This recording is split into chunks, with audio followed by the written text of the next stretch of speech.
Welcome back. Welcome back to Sweetman Properties Group Airbnb Edition. Today we're going to be painting this wall.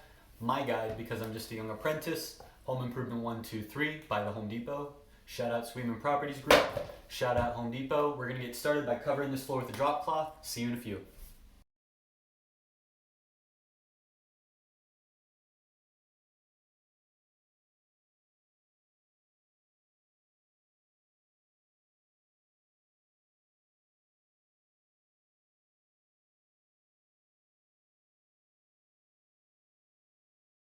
Now while I'm mixing this paint, I'm going to go ahead and read some of the sections from Painting by the Home Depot.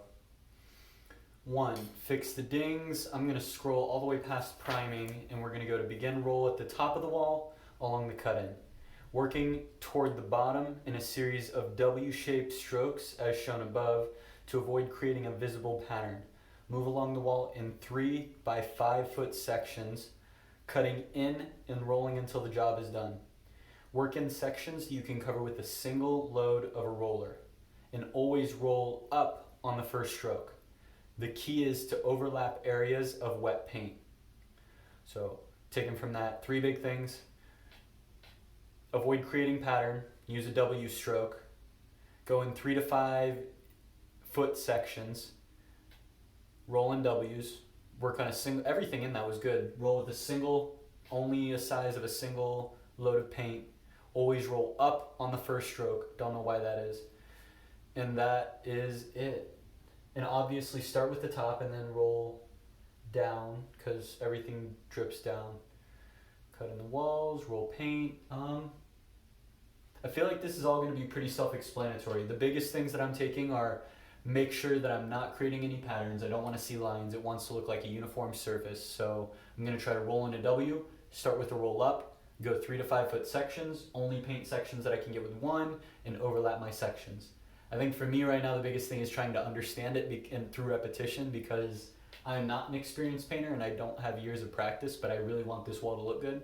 So I'm trying to just pound it in my head over and over in the same way that I would if I was failing, and trying to repeat this lesson through experience. And then I'll get into the actual practice of painting the wall. I think this paint is all good. I used a butter knife from my kitchen because I didn't have any wooden paint sticks. I don't know if that is an okay practice or a not okay practice, but it is what I did. So I'm gonna leave this on top of my paint. Next step, I'm gonna take my roller and I'm going to put the nice little pretty roller cover thing, whatever these names are. It labels this as a White Dove, all latex and oil-based paints, wool, Draylon fabric, and it calls it a 9-inch roller. Industry's most lint-free.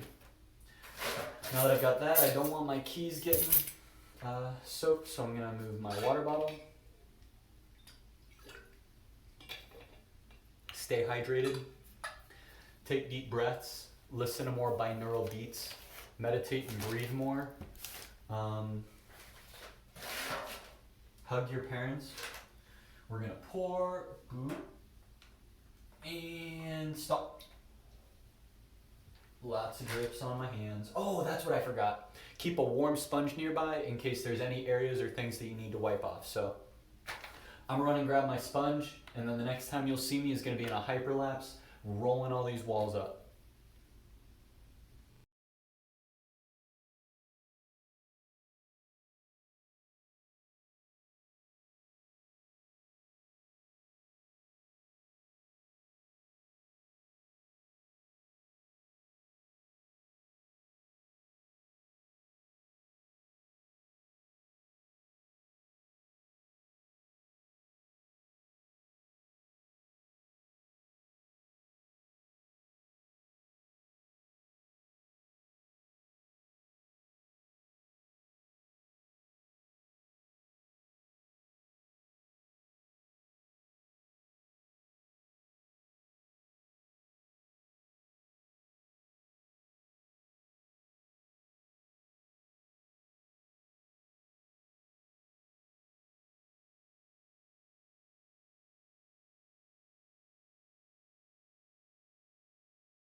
Two final things.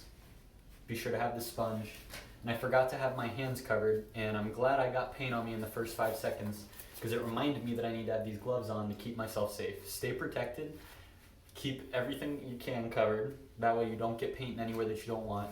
I should be wearing some glasses. I'm not, so do as I say and not as I do.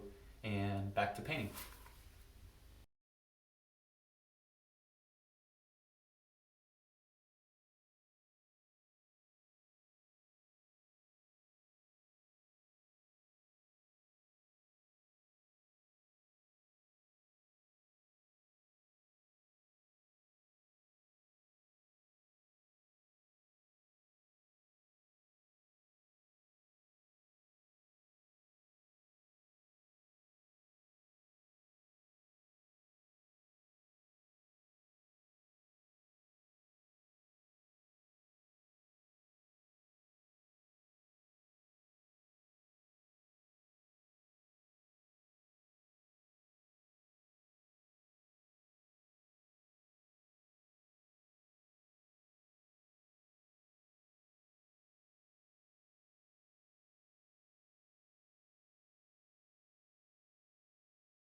Welcome back.